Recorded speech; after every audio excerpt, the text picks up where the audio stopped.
Yeah, please understand this is my first time, so it's a good break-in for me. No, this is great because we've had a few people that have been kind enough to join us on the show, and they have gone through the same process, mate. So thank you again for going through that teething process. Many have, and they've enjoyed it. So yeah, hopefully you do too. I'm a proud dinosaur going down fighting. Good on you, mate. All right, well, good evening, everybody that might be in the room listening. My name's David Young. I'm a member of Boot Brisbane up here in the Cairns region. With me tonight is Bill Bates, head coordinator of the Boot Brisbane Incorporated gang. Bill, good evening. Good evening, David and Shane. Yeah. And ladies and gentlemen, our special guest this evening is Shane Condon. And Shane is the founder and director of the Iron Boomerang Project, which is a great and insightful project to basically link the iron ore and the coal of the respective coasts of Western and Eastern Australia and make a rail line that links both to be able to ship steel from both coasts. It's an amazing project, and if we could only find the support through representation from both Queensland and Western Australia, no doubt, and the insightfulness from respective investors to get the project off the line, it could have great economic benefit for both the nation, Western Australia, Central and North Queensland, and just everybody in the whole. So, Shane, good evening, and thank you for taking time out of what would be a busy schedule and, of course, out of your Wednesday evening. So welcome, Shane. Yeah, thank you, David and Bill, for the invitation, and most pleased to talk to people in North Queensland. And as I said, we have duties in the Northern Territory and also in West Australia. This will be one of the biggest economic unions in Australia's history, linking the WA ore bodies with Queensland making steel, first stage. Yes, it's a very exciting project, Shane, and we look forward to it actually really taking ground so that it can have all the economic benefits of jobs and economic activity around just the supply lines of what this could actually achieve for Western and North Australia. So it's well and truly understood that you should never take coal to Newcastle, but we should definitely take it to the Pilbara area where the iron ore deposits are quite significant. And your amazing project would do just that to the Bowen Basin and the Pilbara regions where there's large deposits of coal in the Bowen Basin and large deposits of iron ore in the Pilbara. And respectively then create two steel precincts per se to be able to ship steel both across the world and to the rest of Australia. So would you like to just give a brief explanation for those that aren't aware of the project? I guess we could touch on the economic benefits of it later, but just in a summary, what the project entails and wants to achieve. Yeah, well, the project overall is an old idea. It goes back to Bjelke Peterson and Lang Hancock, but before that, when I was in Queensland, born in Roma, 1950s, the social studies book told me about BHP. Before the Second World War, they freighted the coking coal, metallurgical coal to make steel to the iron ore and the iron ore to the coal in South Australia and New South Wales, Newcastle, Port Kembla, Wollongong, Port Pirie and Whyalla.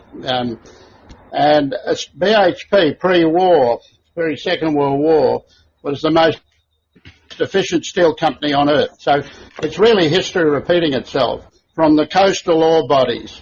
Now those coastal and river ore bodies in China, the great rivers in China and USA, they've all expired now, and so the reliance on rail has become the most important cost in making iron ore. So they always mine the mines, the best mines, near the coast where the ports are and the big rivers, and of course eventually they run out. You've got the whole of Europe doesn't have a ton of coking coal or iron ore, and it's 100% dependent on imported. That's the world's biggest trading bloc. Then you have Japan and Korea, who are both 100% dependent. And in a very short time, 5 to 10 years, China will completely run out of its quality coking coal, and it's already run out of its high-grade iron ores. It's now onto magnetite iron ore. So Australia has an incredible opportunity in value-adding its number one and number two exports through back freight, not empty return, world's biggest ships and trains, to make steel more competitively than China ever could. It's supplying 800 million of the 900 million tonne we export from the Pilbara to China, which has a world steel dominance of 52%. That's very unhealthy for the world to have any country or any company, be it a corporation. If you're the world president, you'd want to stop that immediately, tomorrow. But the silly thing is that we're exporting the iron ore, and it's 60 Fe, which is iron content, 40% dirt. So the world's paying freight and logistics on 320 million tonne of dirt, going 7,000 to 9,000 K, mainly to Japan, Korea and China. Taiwan is in there. And that's tens of billions of net profit dollars denied. So Australia has the opportunity to have a payload each way railway line, which is far more efficient than empty return world's biggest ships and world's biggest trains in the Pilbara. They're much bigger than the Queensland coal trains, which are on narrow gauge. And we can competitively make steel, first stage steel, supplying to a second stage rolling mill. And it'll lower the price of steel for the developing countries. There's 1 billion people going into in the Asian century just to the north of us, 26 million Australians who've been a mine and a farm for the last 150 years and will be for the next 150. And if we value add it, we can be very prosperous and share that prosperity with our major trading nations, particularly the developing nations. So steel is the oxygen of a developing nation. If it's not competitive, then they'll slow down in their development and prosperity. Prosperity kills war. People don't want to go to war when they're prosperous. So we can satisfy both the political, social and economic needs of our major trading nations, such as Vietnam. These are growth economies, 5-7% per annum before the virus pandemic. And then there's Bangladesh, Indonesia. It's 260 million. In 30 years, they will need 150 million tonne of steel on their own when they reach full development. They're building a new capital in Borneo. They'll use millions and millions of tonne of steel doing that. So it's a wonderful opportunity for Australia to punch above its weight, not be a bit lazy in the sun with the lucky country, as we've been a bit, and our survival instincts have been sharpened by this pandemic, and it's reset everyone's values that needed badly resetting. A 40-year-old hardly knows a bad time in Australia.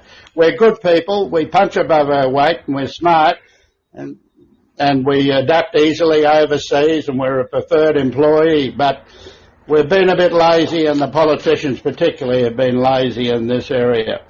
And most people, the middle 80% I call them, are somewhat becoming more vocal now with the situation. We were sleepwalking, already free-falling off the economic cliff before the pandemic. If you're in business, most people would probably agree with that.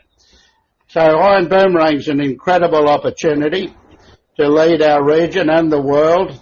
And the next country compared to us, there's no country that has 70 to 80% of the world's seaborne supply to make steel. Coking coal is even more important than the steel, than the iron ore. So, as you can see, we can make that first stage steel. Now, that first stage steel, the slab can be sent down to Wollongong and Port Kembla, and they're not competitive with the world market, and that's why we've gone from 9 million tonne of steel to 5 in the last 15 odd years. And if they get a slab steel from Bowen at the State Development Zone, already gazetted by the Beattie government in the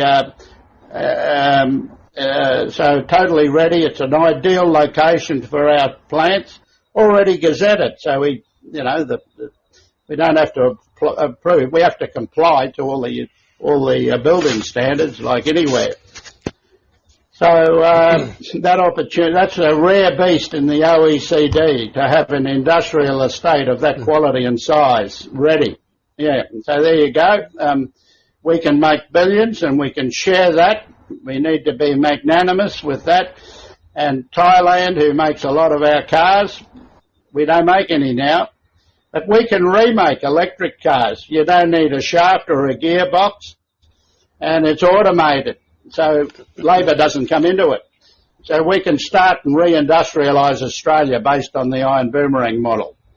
Well, it's amazing, the opportunity. Well, it is amazing, the opportunity, and thank you for outlining that so clearly there. And, you know, when you hear, especially when you not just the economic benefits of distributing steel throughout the world, especially the developing countries, both to help them prosper and avoid hardships that would otherwise lead to confrontation, but not just to mention the position that we're in. Like you say, the deposits are so close to the coast. All we need to do is ship it from coast to coast and be able to have both coasts exporting, and our position in the Pacific region to have the biggest market of 52% to be able to purchase our steel. It's a fantastic opportunity, and if only we had the true leadership of both the federal representatives of Central and North Queensland and Northern Western Australia, which obviously is quite remote in that part of the country, but to be able to take by the hand the opportunities that is there in this sort of project is utterly absurd, where once upon a time it would not even be thought of. The funds would be distributed, and we have a fund to be able to back this sort of a project, the North Australia Infrastructure Fund. But are you finding dealing with some of the representatives on both state and federal level to try and get this thing across the line is proving difficult? Yeah, the red, green and black tapes, are horrendous. We're some of the worst in the world. Once we get the approvals through, we build them as fast or quicker than anyone. We've had expensive labour, so we design systems to build the 90-storey building here in Brisbane, that I'm looking at. I live at Kangaroo Point. It took 10 years to get all the approvals and buy the old building and knock it down and get approvals for the 90-storey. I know the property lawyer in charge of that. So what we're doing is building real estate, the railway line, the industrial steel park lands, curbing and guttering. But guess what? 18 billion for the railway line with rolling stock, 35 billion for the 10 steel mills, 2 billion for the industrial steel park lands. Just curbing and guttering, and then the steel mills spend 35 billion. 3.5 billion each to build their steel plants. Build them like a Ford car. All their spare parts will be half the cost. That's one of the big operating cost savings. But guess what? The sovereign funds of the world said, well, we'd like 100% equity. So if you haven't got interest on your first home and first mortgage, the biggest cost of a 30-year mortgage on your first home, the first 10 years is interest, So the biggest single cost of $1 billion project is interest. So they said, we want a phase 2, 3 and 4. So we don't have to build another $18 billion railway line. So if we produce 22 million tonne in West Australia and Queensland, and then phase 2, 44 million tonne each end, we pick up $9 a tonne just on the railway line freight advantage on 88 million tonne of steel. That's nearly $1 billion profit extra. Did you hear what I just said? Yeah. $9. So the model is quite a significant amount. Yeah. Multiplied by 88 million. Yeah. So we'll be like $75 ahead of them. China, which is the world benchmark, they've bankrupted the rest of the world steel industry. I like the Chinese. I'm not, don't like the government or a monopoly position. And Thailand, Vietnam, Indonesia don't like China's steel dominance, telling them how to suck eggs. It'd be like Thai Airways flying into Sydney Airport and us saying we want to own your Thai airline, Boeing or Airbus at Sydney Airport. They've got to have their own freedom, Yeah. So we need to provide them with a steel home, and we'll double the value of our exports, and the sovereign governments will tax that, So George Christensen's, I know he's spoken with you guys, I think, or, your Tropical North or whatever it's called, that program that lady runs. Yeah, high humidity, yeah. Nanette Bunyan. Nanette Bunny, sorry. Yeah. So, I mean, if you're president of the world, you'd do Iron Boomerang tomorrow. Well, exactly, You'd stop the insane pollution. Why are we sending the world's biggest ships and trains, 900 million tonne? The efficiency of the ship is 60% iron ore and 40% dirt, and they come back empty. And it's the world's biggest trains that run in the Pilbara. So the efficiency is 60 over 200. The freight, you're North Queenslanders, you know about freight, and distance, It's our specialty. So is 30% efficiency. That has to be the worst in world history, And our Iron Boomerang ship consolidates the steel 3 times. So that ship that I've designed, I'm the patent owner of that designer, for the company. It's a world game changer for the steel industry. It'll load 75,000 tonne of steel in 2 days. That ship is 6 times more efficient than the current iron ore exports from the Port Hedland, one of the world's biggest tonnage ports in the world. 6 times more efficient. So it's a suite of fully integrated and designed assets that blend in to make us Iron Boomerangs. The best place in the world to make steel for the next 100 years is Australia and the Iron Boomerang model. Okay? And we're such a lucky country. We need to get off our backsides and we need to get it done. Now, these politicians don't seem capable of looking at vision or big picture. They're just interested in the electorate cycles. And we've got to... We'd never build the Sydney Harbour Bridge these days. We'd be too risk adverse, I completely agree. And it's been the best... It would provide it's provided Australia probably the best dividend history in Australia's history. Well, this is, I mean, it's this is where we lack. This is where we lack. And Iron Boomerang's the same. Yeah, well, it's a fantastic project, Shane, and this is where we lack the ability in a place like Central and North Queensland to be able to wholeheartedly, as a community, say this is the future that we would like to choose, because it's ultimately us that is affected most. The nation benefits wholeheartedly in the regard of wealth generation. But to be able to choose our own destiny is something that we don't quite have a grasp on in Central North Queensland. And you mentioned representation, and it is probably the biggest issue that is both prevalent right now as well as will be in the future, especially on a state level. You've mentioned you have support and are in contact with members like George Christensen, and look, they're avid supporters of major projects in the Central and North Queensland region, because they seem to be through and through North Queenslanders worried about North and Central Queensland's future. But are you finding there's a distinct lack of support, not just from the general politicians at heart, but to have that foresight into the groundbreaking projects like Iron Boomerang that could solve so many issues for the future of this nation? Yeah, look, they could be stronger, Yeah. The party policies, seem to neutralise them a bit. You know what I mean? And it's more of the same, which we can't afford. I mean, we were free-falling off the economic cliff before the virus. Most business people knew that. We weren't doing that well. Yeah. And the virus, I think, is an opportunity. I'm getting more inquiries internationally and nationally than I've ever got, because they know it's a good project. Now, people say it's ambitious. We take 64 million tonne of iron ore, 32 million tonne comes to Queensland, 32 million tonnes consumed within 50k of the world's 4 biggest iron ore mines, and we make 44 million tonne of steel, 62 million tonne of 900 million tonne. People say Iron Boomerang's ambitious. It's not. It's not at all. It's 8% of the total action. And it's not adding to more steel or anything. It's just carving out a piece of it and making it 3 times more efficiently.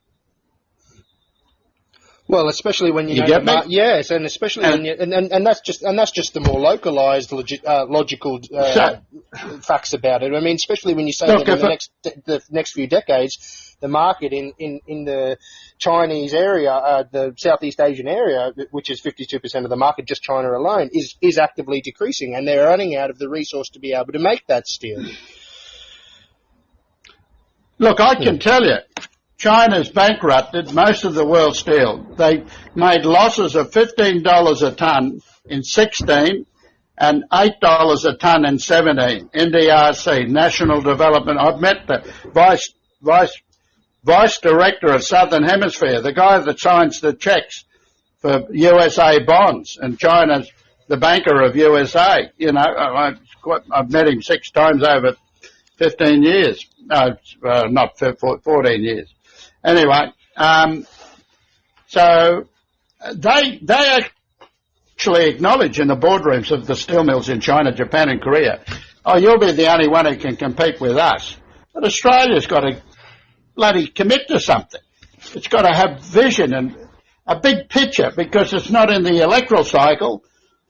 Even George Christensen's neutralised, you know what I mean, in the party room. You know, it's we've got to stand up. We're in the middle of a war. You know, normally Labor and Liberal governments, LNP or whatever they call, CLP, get together, you know, so our women and children aren't raped and plundered, you know. And this virus they equate it to the Second World War. So we've got to take the boxing gloves off. We're down to bare knuckles. That's why one of the reasons I'm talking to you. But I've always supported the North, where we're going to operate. We're going to be part of the community. We're going to be, you know, you don't throw rocks on the roof when you move into a neighbourhood, you know. And the Central Land Councils, I said, how can we do business, you know, in the Northern Territory? We do it with one council. We get 1,400 k railway line. You can't do that anywhere else in the world. How good's that? And I said, you know, our great-grandkids are going to be playing together. We're going to develop prosperity. We'll cut your fuel freight costs by $1. You know, they're paying $2.40 a litre in some of those remote communities, you know. And Queensland farmers, they'll save 50 cents on their fuel we'll run a goods train on the line, you know, for them, you know. In fact, the remote tourism will go straight from the Pilbara straight to Bowen, you know, a GAN type train, you know, east to west. There were passenger vessels going to Port Hedland. I don't know why they're watching iron ore load. Pretty boring, but 4,000 passengers in passenger liners. They'll jump on a GAN train called the Indian Central Pacific, east to west. 3,300. That'll be a big business, remote tourism. Of course, I want to catch a red emperor you get me? So there's a lot more to this than just steel. But steel is the thing that makes it all happen. And the Bradford scheme will follow. The governments aren't really committing the proper dollars to do that. They're just flag waving, you know. Agreed, yes, agreed when it comes to the Bradford scheme. Yes, it's more. And George and all those, I like George. But George, you know, it's time for him to stand up. Yeah. Well, exactly, and especially for the Central and North Queensland regions, when the economic benefits, not alone for the amounts mentioned about how the nation prospers out of the economic activity of it through trade, but like you said, the bringing of opportunity, reduced costs to the regional areas, to the remote areas, even as far inland as, like you say, the southern part of the Northern Territory. It only makes sense on every level, and if only we could have the support and the courage from our representatives and leaders, which we distinctly lack in Central and North Queensland, to open their eyes, make the commitments needed, help foreign investment if necessary, do whatever it takes to get those billions back into the country so that we can have this commence and have the economic repercussions and benefits, sorry, not repercussions, benefits flow onto everyone. Bill, did you want to ask a question or bring something up? Yes, I just, in regards to the government's vision and that, I mean, you can have, you know, thought bubbles from governments, especially individuals like with Kevin Rudd, we had the NBN thought bubble sort of thing that wasn't overly thought out, and we've ended up with a great big white elephant to and then Malcolm Turnbull and his hydro snowy scheme 2.0. Now, that costs big money, but it's for that project, but it uses up 80% of the energy it makes pumping the water uphill. Now, it's amazing that those sort of thought bubble projects can get funded or pushed, and yet a real project that produces real wealth and benefits so many people has difficulty getting a Guernsey or a good supporting base from the government. And I find that somewhat disturbing. And then when you've got the ARENA system where they're pumping nearly $10 billion into renewable energy projects every year, that sort of have limited benefits, and in most instances increases our electricity costs. It's sort of a worry in regards to the logic that the politicians have put in regards to these sort of projects. Well, a lot of it isn't properly funded to do it properly. And, private enterprise or, enterprise can do it a lot better than government, and, the Darwin to Adelaide line, Alice Springs was half a continental line construction, and they built it with a 22-ton axle, which means it isn't heavy haul. So big mines couldn't develop on it,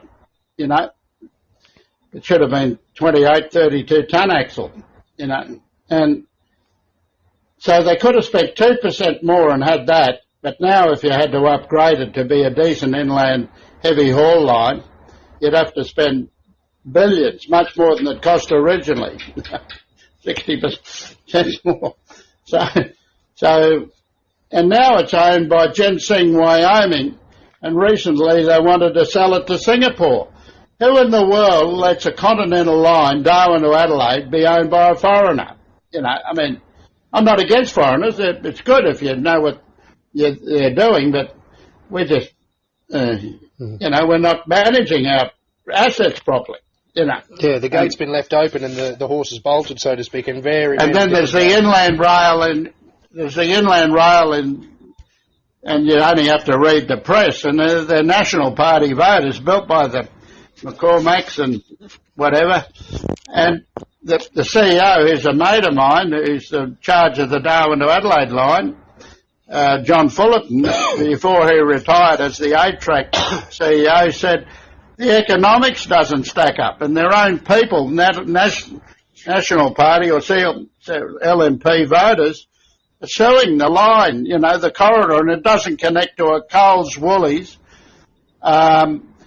distribution centre in Melbourne, Sydney or Brisbane. So that's half the business, and they don't want to spend the extra money to do that because it's very expensive real estate to put the line in. And you just can't manage the country like this. I support the inland rail, but not the way they're doing it. Yeah. So there's an example. You can't make some of this stuff up, can you, Shane? Making an economic decision based on the fact that but the two biggest customers won't be involved, so we don't want to do it.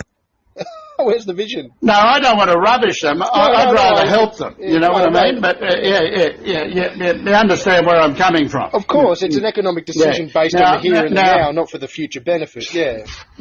Well, let me say, Matt Canavan even gets it wrong. He ran NAIF for 3 years and they hardly made a loan. I like Matt. I think he's one of the hopes of the side. But Jesus, hang on. What's the track record? Exactly. NAIF. Yeah, so to help somebody, you've often got to tell them the truth, Exactly.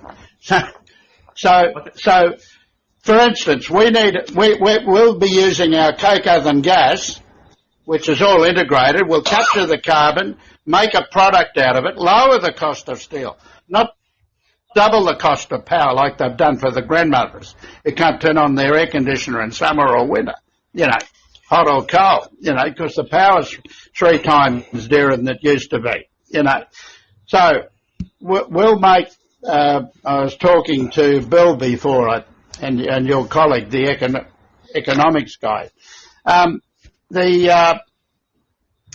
1,500 megawatt will produce 900 megawatts of export power.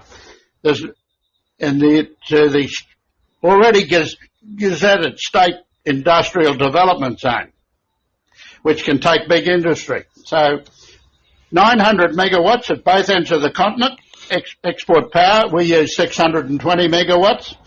You could put an LNG gas turbine power station that Matt Canavan wants to build with coal. We're still using coal, coking coal, the highest quality, but it's all integrated in a very efficient system. And we could put up a couple of turbines there, gas turbines, produce 300 megawatts in about 1.5 to 2 years. We could have it all up and running as part of the big plant that Iron Boomerang wants to build on. We've already got the draft plans drawn up for the steel complex, and we could baseload power. You could park an LNG ship from Gladstone or whatever, or run a pipeline. We have our own fuel in the Northern Territory from NT Power and Water Corp. Natural gas, which is better than fracking gas, and we have a 10-year supply. We need 560,000 tonnes of diesel for our trains to go across the continent. Now, this is what we've done. We're negotiating this with the NT's biggest power and water corp, biggest corporation, government owned, NT Power and Water. 20 petajoules, 10-year renewable contract. We'll be bringing in the first GE, they cost $9 million each, dedicated LNG diesels. The current mine and farm tax concession diesel price for one of our shareholders, I can't mention the name because it's their confidence, 67 cents a litre equivalent diesel price. Our LNG price will be 37 cents with a 12-inch poly pipe from the natural gas is cleaner than fracking. We've got a 10-year fuel supply. We just saved $200 million on our fuel going across the continent to make 22 million tonne of steel each end. Now, our government, at Labor and Liberal, have 19 to 21 days fuel supply for the nation. We've signed worldwide agreements to say we should have 90 days. We've breached that contract as a nation. This is the sort of management we've got of this country. We'd lose a war in a week on fuel. 100%. I've heard Alan Jones mention that on the show, on one of his shows in previous, I think it was the middle of last year, where he mentioned the same thing and asked a very, very awkward question to the Member of Parliament that was on at the moment, and he was running circles around himself to explain why we couldn't have the minimum amount of fuel and resources devoted that we were committed to anyway. And it's inexcusable in lots of ways. Totally, we shouldn't accept it. It's a threat to our nation. Fuel is a bigger threat than anything. I mean, so how come a little company that spent its money for 15 years, but the sovereign funds are ready. The pandemic's changed the world. It's changed the values and the survival instincts. It's made them better. There's some good things in this pandemic. And we can be positive instead of negative on all this crap that we've got going. Excuse my rough language, as I'm an old meat worker. So how come we can negotiate this and have a 10-year fuel supply, half the price of diesel, the price for maybe the big trucks that run freezer trucks to Darwin, 90% of their food comes from Melbourne, Sydney and Adelaide and Brisbane, I mean, 40-footers, 340-foot. I used to load them with back freight, meat and seafood, I was the biggest refrigerated back freighter I know about back freight, and I could do it cheaper than Brisbane could do it to Sydney from Darwin, anywhere, any capital, any time. If they didn't get that business, they didn't make a profit, the big truckies. So this is the sort of thing, that's where Iron Boomerang came from. I had my own export meat and seafood business in Darwin. I know what it's like to work in the north in isolated areas. I'm not Jesus Christ. I've made more mistakes than all of you put together. But I've learned from them because I had a go, and we need to do this, and we need your support. We need you to lobby. We need the whole of North Queensland, NT, everywhere. And I'll send you some papers on a party that's operating in the Northern Territory. You know, it's only a new party, but it's got some brains, and it's appealing to the middle 80%. You know, there's the ratbag left and the ratbag right, and 10%. If I started a middle 80% party, I think we'd get 70% of the vote all over the world. Yes. Everyone's a bit upset with our politics. Yes, there's a great many people that are stuck in the middle with you, mate. We can guarantee that for sure. Yeah, and they're becoming vocal, you know, and we should be. We should be. And 5% of those left and rights we want to put in the bullock paddock so they can't breed. Unfortunately, we can only have the grand visions like yourself in the Iron Boomerang Project and foster the support that it deserves from the residents of the respective areas that benefit most through the economic prosperity as well as the communities having a future. Because if there's one thing that we can guarantee on the eastern coast anyway, from central and north Queensland, is our local communities are suffering. And we're suffering at the hands of a lack of leadership for grand vision and investment in what is the most economically prosperous area, if it was to be taken advantage of. And the leadership... It's not rocket science. It's not, exactly, mate. Yeah, it's practical, logical, common sense. It's 2 and 2 is 4. It's not a debate. It's primary school debate. You know, there's no debate in primary school. It's not even high school. It's not university stuff. This is, and the world wants us to do this. They actually want us to punch above our weight. You know, our neighbours like Thailand, Vietnam, Bangladesh. You know, these 120 million people. They've got incredible growth. It's going to happen. The virus will slow it down for a year or two, but it'll happen. And I believe it'll recover pretty quick because we live in the information age. And a pent-up market's there, but we need to get ready for it, not be asleep at the wheel and more of the same, no more. I'm 70 this year, you know, I'm already 70. I've got 10 years now. I told my doctor, your main job is 55, is to keep me alive for the next 10 years so we can get this bloody project done, you know. Well, hopefully he looks at me a job at that, mate. I'm sure he's going to succeed wholeheartedly. It's going to be a great 10 years ahead. He might be calling you and nagging you quite frequently, but I'm sure it'll be all for the greater good. Look, it's not about me, but this is history in the making. It's 2 Sydney Harbour bridges and snowy rivers. The economic benefit is $210 billion. Iron Boomerang can pay for the pandemic. Badly managed, you know, debt that we're creating, you know, can pay for it in 10 years. The governments make more money out of what we're doing than anyone. Sovereign always do. They tax it. And the economic tax growth revenue. Where's the government's Belt and Road plan? At least China's got one. Iron Boomerang is Belt and Road on steroids for Australia and the regional major trading nation, and they'll use their money to invest it. We only have to provide the seed capital, and the government should put up. What's George Christensen, chairman of the Investment, Trade and Growth Joint Standing Committee? It's joint, so it's both parties. I want them to be bipartisan, you know, but they're still paying the politics, you know. Well, What's investment? 70 billion. That's right. What's investment? 70 billion, Iron Boomerang. That buys you 55 ships, 2 4-berth, 2 dock-lock ports, so there's no tidal influence, you know, so the ships can load 75,000 tonne of steel with their inbuilt gantry cranes in 2 days. The rest of the world does it in 6 days right now. So unloading, loading, those ships, 55 ships will replace 200 ships of the world fleet. That's bulk carriers and container ships, okay?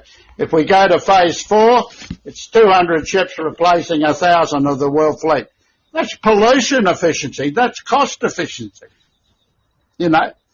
So, Well, I mean, we can have a maritime industry again, you know. We can own 10 of those ships, you know. They're 100,000 ton capacity ships, you know.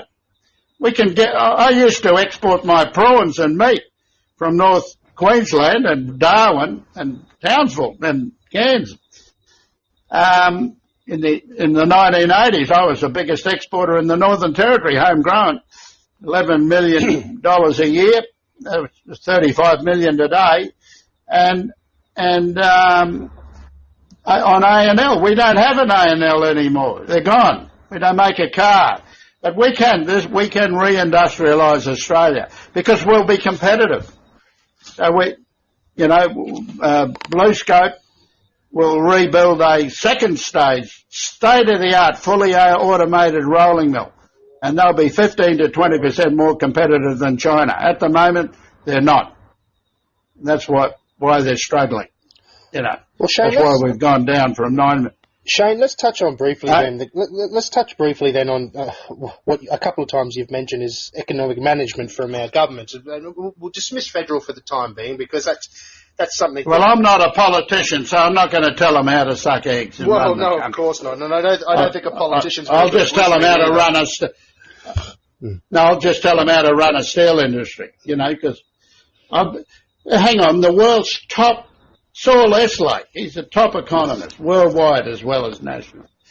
The World Steel Dynamics, New York, the top, Peter Marcos, is the world's leading steel analyst. He runs the biggest steel conferences, 2,000 delegates in China, biannual, New York and Europe. He's a mate of mine. He said, Shane, your time has come. Why can these people, these are the top people in the world. Anyone in the world will acknowledge he's the top dog. He's a great guy, great people skills. Top people normally do have great people skills and empathy and market, you know, understanding. That's why they're top. And, yeah, you know. So what's wrong? Why could China see it? Why could Korea see it? Why could Japan see it? And we can't see it. What's wrong? Yeah, it's up to us to fix it. It's up to us to step up and achieve. I've got 8 grandkids. I want, you know, as you get older, you're supposed to use your bloody hard-won knowledge and experience and leave the world a better place. Aren't you? Of course. That's what we've been doing in human evolution for 2 million years, you know. Right? 2 million years ago, 1 million years ago, there was a saber-toothed tiger, and there were 2 human families living in a cave. One of the families, and the saber-toothed tiger, they found the tooth holes in a human skull. Perfect saber-toothed teeth, you know, in the skull. They'd obviously eaten them. Guess what? The ones that made a spear are still in our DNA today. It's called survival of the fittest. That's what we need to do now. Yeah, and like you say, there may be onflowing benefits of this pandemic and how it sharpens our ability to notice that, you know what, we're doing things wrong, or we have been doing things wrong, and let's start doing it right that benefits us the most. So hopefully that's one of the onsets of this. Yeah, you tell me when I'm wrong. No, I don't think anybody can, Shane. Everything you've said is only logical, and as you said, is elementary in lots of decision-making processes that should be well and truly already on the way to this program being enacted, and the foundations of it already being in place, that we could start benefiting from it sooner rather than later. But look, this is where we culminate in the thought of creating a new state in central and north Queensland, because there's no way as residents of these regions up here, in a state that's in excess of $90 billion in debt, from mismanagement from down in Brisbane, and a predominant infrastructure spending that is concentrated in the CBD southeast corner area, that should we have a voice, we're unable to enact upon it. We don't have the representation, and we're in significant debt. And it takes the leadership of many a person, both the federal and the state level, to enact that. But things are bad up here for us, and we'd like to see it change, because we'd like projects like this to occur and actually be invested in. But it would only take a new state. Yeah, there'll be a town. And we could help these things come about.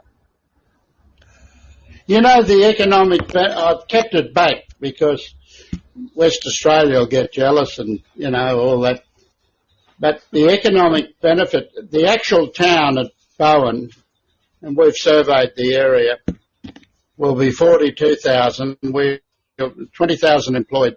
Most of them will be on 200 or 300K. They're chemical engineers, technicians, you know. And, you know, everything's automated. The more the better. That means that we're going to be successful. But the economic benefit town, the doctors and nurses and all the people that service that giant, the world's biggest greenfield steel plant. The biggest in the world is the 12 million tonne Hyundai steel plant, who are great friends of ours. They totally endorse. We've tested ourselves with all these models. Have endorsed it. You know, the best in the world have endorsed it. But there'll be a town of 200,000. Just think of all the contractors up there. And we'll put a botanic gardens, a carbon sink, but it's a wonderful, it'll be the best tropical botanic reef gardens in the world. They'll come from all over the world. And guess what? All those 200,000 people that we've created employment for, associated, their families, you know, will have a lovely area to have a park and then go and catch a red emperor off the reef. I mean, how good's that? That's like permanent tourists. You know, these guys are high-end. It's not blue-collar anymore. I'm not against blue-collar. I think they're the salt of the earth, but I'm one myself. I worked in meat works when I was a kid. And same in the Pilbara, but it'll be a different model because of the double operating costs. But the full economic benefit jobs with the industries that'll follow on from this will be over 500,000 within 10 to 15 years of first steel being made. We can be making the first steel. It'll be 2 steel mills out of the 5 in 8 years if we get our act together and get the politicians. Plug them into it. You know, they're there to govern for us and serve us. You know, that's what we pay tax for. Well, exactly. Yeah. Yes. Go, Bill. I think the biggest thing is the fact we're doing something different other than just digging holes in the ground. It's going to be a value added, and that's where Shane's coming in with the higher paid sort of positions in that added value area. And that's something that's been sorely missing in Australia for a long, long time. And that secondary industry creation in regards to the steel mills, well, that also helps lead to better service and tertiary industries as well. But I think the unis, everything will flourish. It'll be a world centre, you know, for steel. I think chemical engineering. One of the other biggest opportunities is like you're saying, other countries in Southeast Asia like Vietnam, Bangladesh, and things, they would be hard pressed to create a steel foundry from scratch using iron ore. But I'm sure they could implement at much greater cost efficiency steel rolling mills if they were provided with the steel plate or in the first place. So that led to their development quickly. Totally. You're getting the idea. You actually kill the economics if you have the rolling mill in Australia. That's the worst place in the world to have it. You know, the rolling mill needs to be near the mass market geo-distribution hub between Shanghai and Beijing or Yokohama.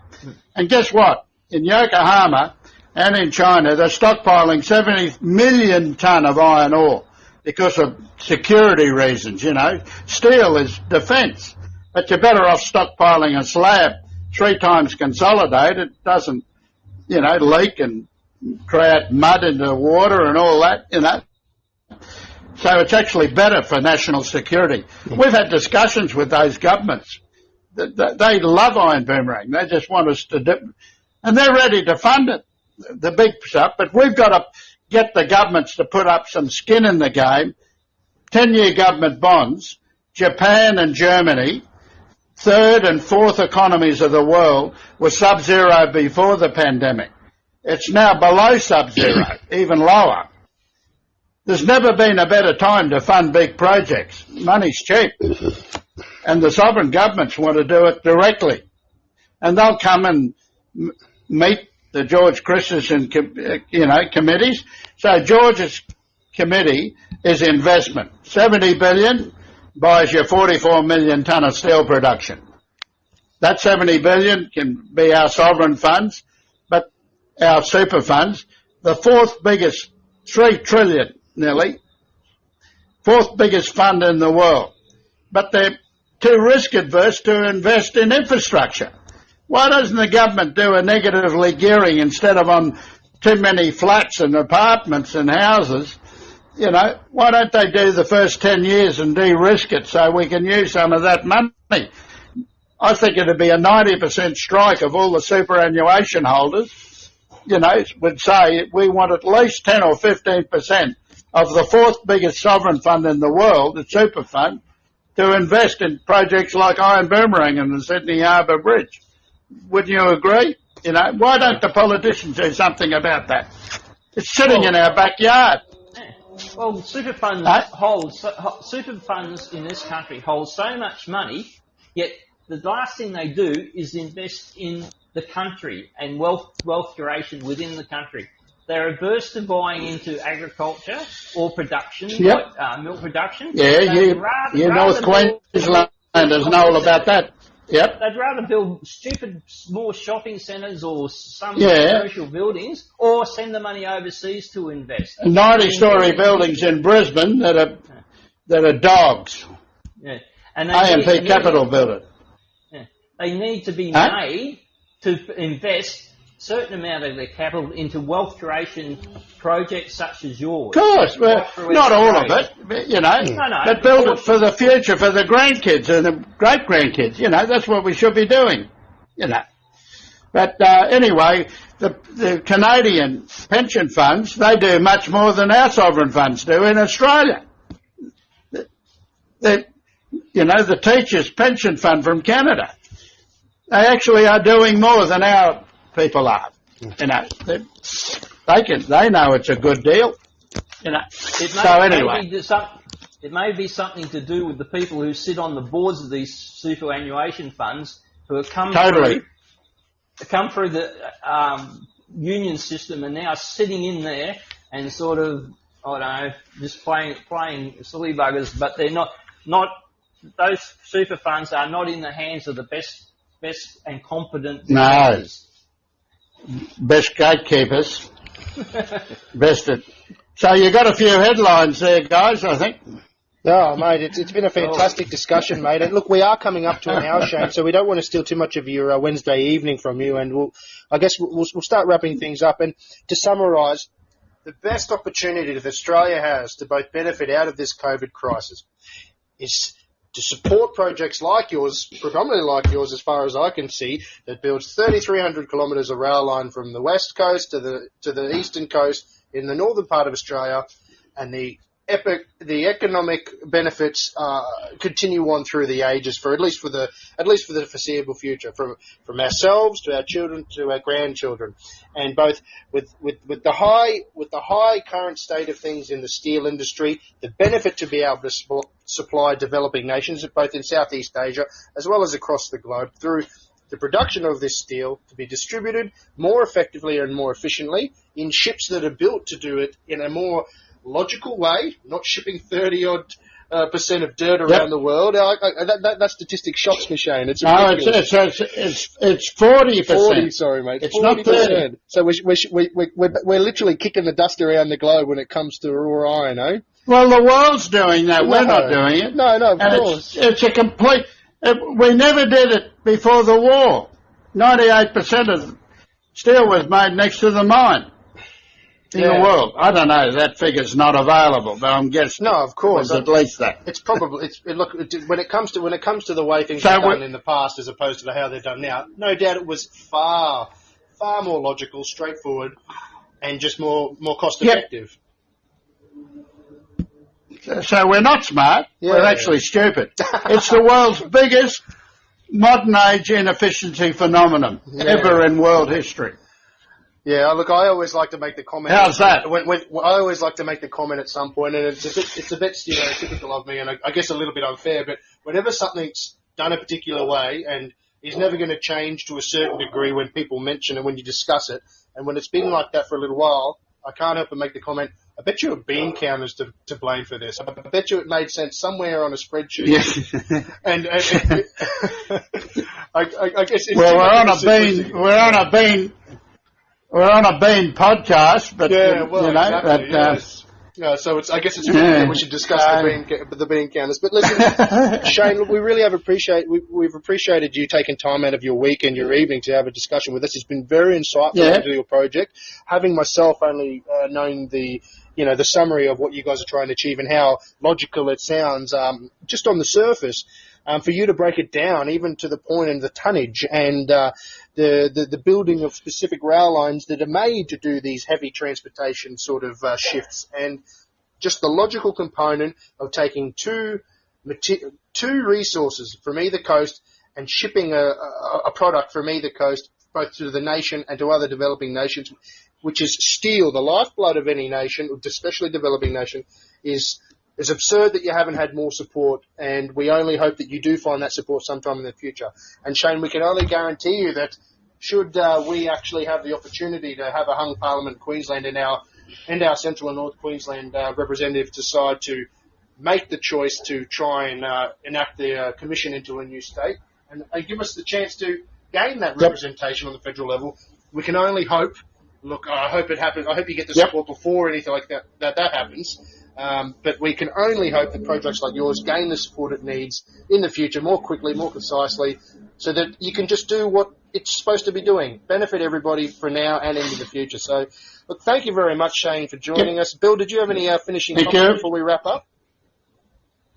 No, other than sort of, I think other people in far off lands can see a much clearer advantage for this project than our local blinkered politicians, and that's a little bit frightening.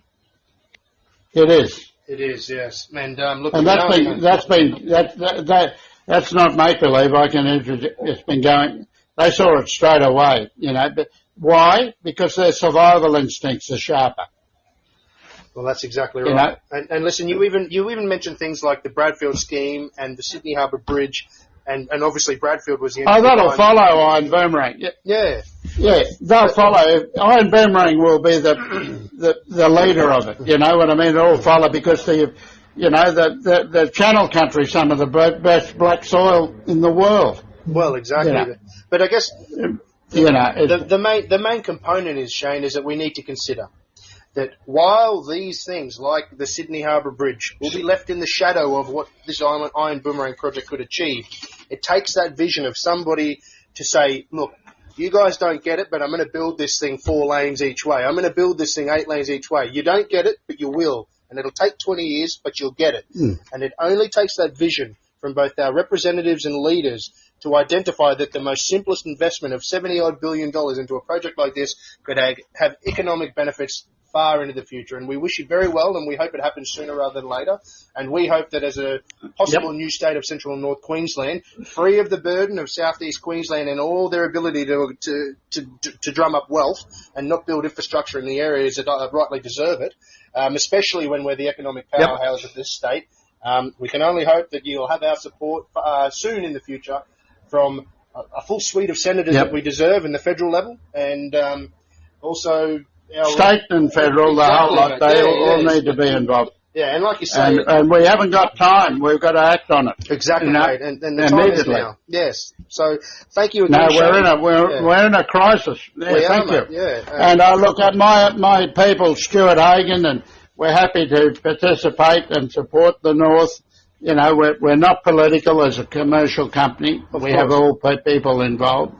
But we welcome the opportunity. We're always pleased and answer any question to facilitate understanding and to get a good result, which we all want. Regardless of your political positioning in this nation, any sort of project like this one should only have support from no matter where you sit on the political spectrum. And it's crazy to think anybody would put up any form of wall, from the left or the right, from the Labor or the Liberal, or any party in between. Yep. Because this benefits everybody, no matter what political stance you may have. And Shane, good luck.